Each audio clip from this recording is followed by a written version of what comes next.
Once feared and revered, the mighty German U-boats, symbols of technological innovation and terror, now sit abandoned in the harbors of a post-war world. Their hulls, once built for destruction, now corrode in the silence of the seas. The war ended, and so too did the purpose of these machines. They became relics, too costly to maintain, too numerous to dispose of. A fleet of warships, left to rust, slowly decaying in the shadows of history. What remains is the haunting question: what becomes of the weapons of destruction when their war has ended and the world has moved on? The war had ended, yet the sea remained silent. Beneath the surface, thousands of tons of metal lay dormant, abandoned, and forgotten. German U-boats, once the silent terror of the Atlantic, now sat idle in ports across Europe.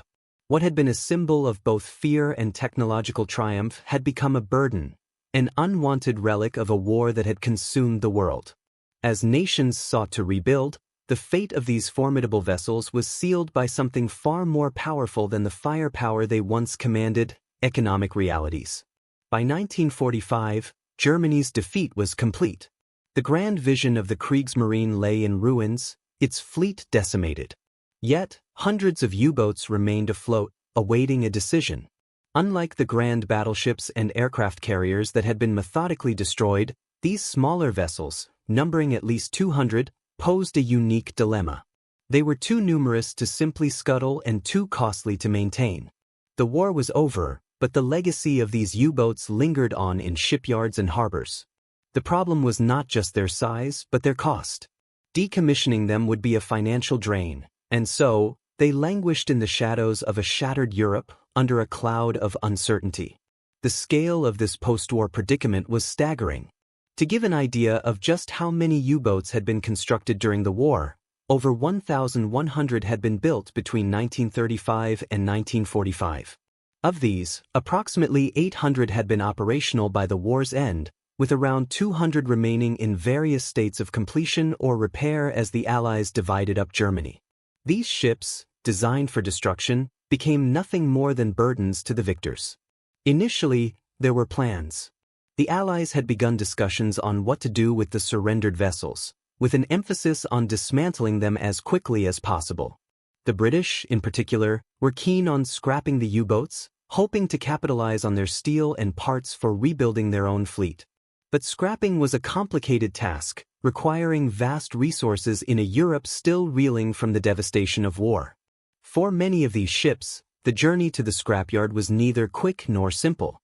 Some U-boats were indeed dismantled, but for those that were not deemed worth the effort, a strange fate awaited them: they were abandoned. One of the most notable examples of this abandonment occurred in Scotland, at the naval base of Loch Ryan. Here, 120 German U-boats were brought together in the summer of 1945, lined up in the bay like disfigured ghosts. These vessels were not destroyed but left to rust slowly, submerged in the brackish waters, while the world looked away.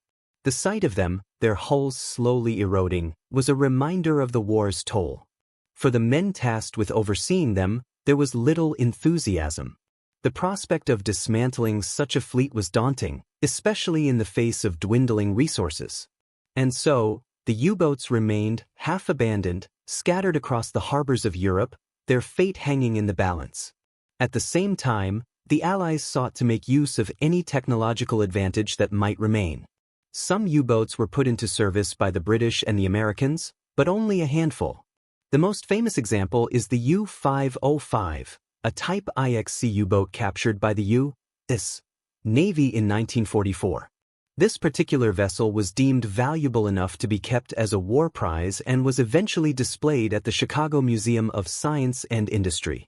But these exceptions were just that, exceptions. Most of the German U-boats were no longer needed, and their continued existence posed more of a liability than a benefit. In Germany itself, the problem was even more severe. The country, divided into zones of occupation, was left with little ability to manage the remnants of its war machinery. The Soviet Union, the United States, and the United Kingdom all took their share of U-boats, but many were either sold off for parts or left to sink into the Baltic Sea. The notion of repurposing these vessels was far-fetched, especially when the priority was rebuilding a civilian economy. For a nation devastated by war, these U-boats represented both the technological advances of the past and the economic burden of the future. While some U-boats were sent to Soviet yards for inspection, many were simply left to rot in various coastal locations. Some became targets for bombing ranges or were used for military training exercises. In a few instances, the U-boats were stripped of their parts and sold to other countries, often for a pittance. In other cases, they were simply forgotten, fading into obscurity, submerged beneath the waters or left to decay on the shorelines. The most tragic aspect of their abandonment, however, was the slow erasure of their history. As these U-boats disintegrated over time, they became little more than relics of a past that few wished to remember. And yet, within their rusted frames, there remained a reminder of the dark ingenuity that had powered the German Kriegsmarine.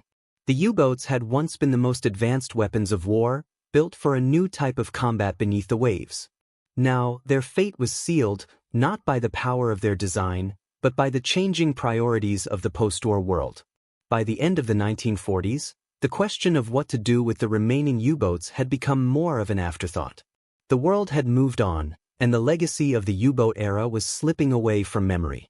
The Allied powers had far bigger concerns than the fate of these ships. They had to deal with the rebuilding of entire nations, the restructuring of economies, and the establishment of new political orders. The U-boats were simply one of many casualties of a war that had turned the world upside down. And so, they remained, forgotten by history, neglected by the powers that had defeated them, slowly becoming one with the sea. Yet the question lingered: what happens to the remnants of war? What happens when the weapons of mass destruction that once threatened entire continents are no longer needed, no longer relevant? The answer lay in the silence that followed the war's end, the silence of abandonment, of neglect, and of a world that had little time to look back.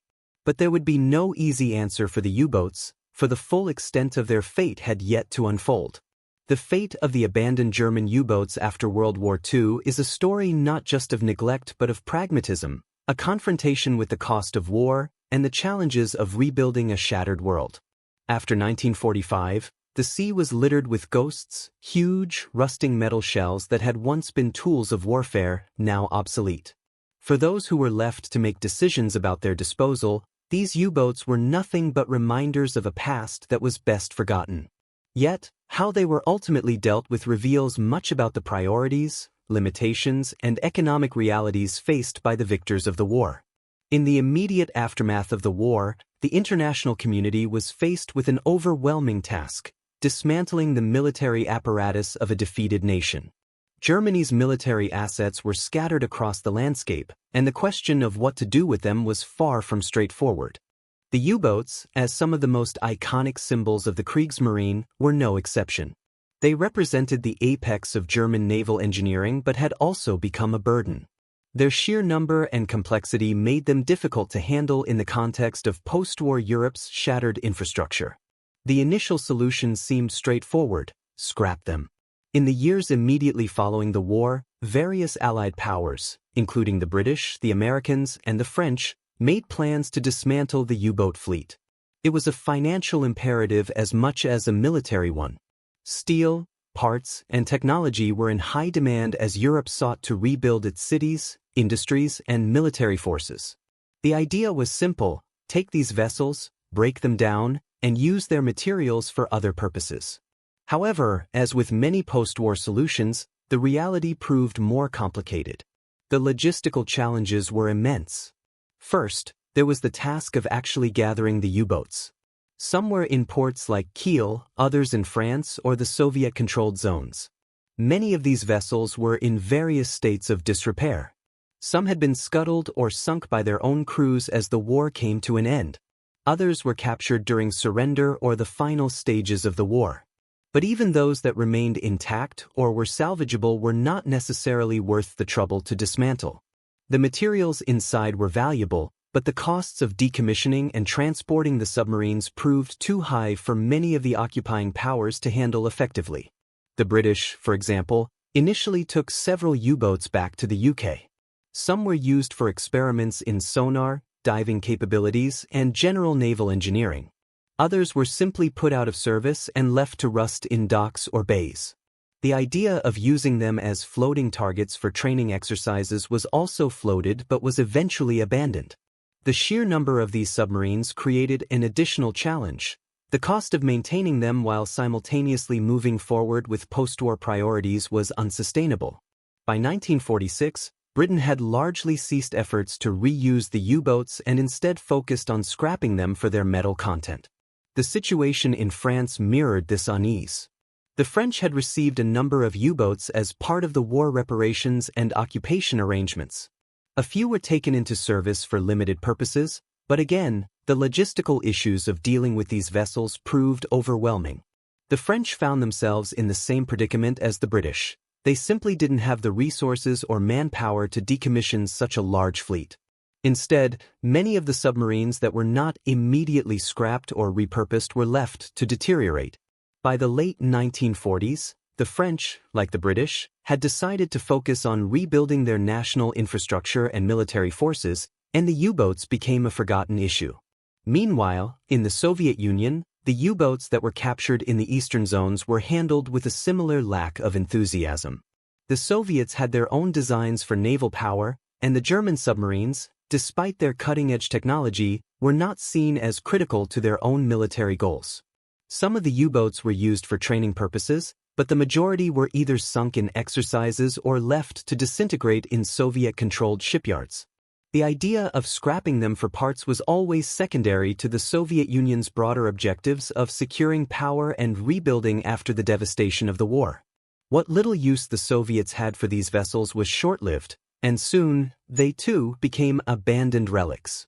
In Germany itself, the post-war environment was one of extreme scarcity. The nation had been divided into 4 occupation zones, each controlled by one of the Allied powers. The scale of destruction was unfathomable. Cities were in ruins, the economy had collapsed, and millions of Germans were displaced. Within this context, the fate of the U-boats was a secondary concern for many Germans, who were primarily focused on survival and rebuilding their homes and communities. While some of the more notable U-boats were brought back to Germany for display, most were relegated to the margins of history. The German authorities had neither the resources nor the political will to manage their disposal, and so, many were abandoned to rust in various coastal regions or sank into the depths of the Baltic Sea. One of the most iconic examples of this fate can be seen in the case of the U-boat pens along the French and German coasts. These massive concrete structures, built to house and protect the U-boats during the war, were left largely untouched after the conflict ended. They remained standing as silent reminders of the war's legacy. Over time, these pens, once symbols of German naval power, became symbols of abandonment. Some were repurposed for civilian use, but many simply decayed over the years. The submarines that had once filled these pens were either scrapped or left to disintegrate in the nearby harbors. In the decades that followed, these pens were slowly forgotten, their function and their significance obscured by the passage of time. As the 1950s dawned, the last remnants of the German U-boat fleet were finally dealt with, but not in the way many had expected. Some were cut apart for scrap, but the sheer scale of the operation made this process slow and inefficient. For the most part, the U-boats were left to sink into the depths of history, their hulls corroding and disappearing into the sea. The decision to abandon them, whether intentionally or as a result of logistical impossibilities, meant that much of the knowledge embedded in these vessels, from the cutting-edge technology to the lives of the sailors who served on them, would slowly fade from memory. And while some individual U-boats found their way into museums or private collections, the majority became little more than a historical footnote. The true tragedy of these abandoned U-boats lies not just in their slow decay, but in the symbolic loss they represent. They were once a source of national pride, symbols of technological innovation, and instruments of warfare that had changed the course of naval history. Yet in the years following the war, as the world moved forward, they became nothing more than forgotten machinery, victims of the same economic forces that shaped the post-war world. The vastness of the U-boat fleet, once a terrifying force, was now too overwhelming to manage. No one country, and perhaps no one generation, could bear the burden of dealing with them, and so, they were left to sink into obscurity. Yet, as time passed, a strange kind of preservation began to take shape. The U-boats, now fading into the murky waters of history, became a symbol of a war that had ended, but whose scars still lingered. Their abandonment was not just a physical act. It was a reflection of a larger process of forgetting and moving on. The world had already begun the arduous task of rebuilding itself, and the remnants of war, no matter how significant, were often left behind. But in their absence, in the rust and decay, in the slowly eroding hulls, a new kind of history was being made. One that would not be recorded in the archives of military conquest, but in the quiet, forgotten corners of a world that had turned its gaze elsewhere. As the decades passed, the legacy of the U-boats began to take on a different form. What was once seen as a symbol of technological triumph became a symbol of a past that could no longer be held onto. The lessons of war, however bitter and costly, were carried forward, not by the vessels themselves, but by the people who moved beyond them. And in the empty harbors and abandoned shipyards, the U-boats remained, slowly becoming part of the landscape, their history intertwined with the world's efforts to heal and rebuild. But in that quiet decay, something important was lost. A part of the past, once so potent and powerful, had faded into obscurity, never to be fully remembered.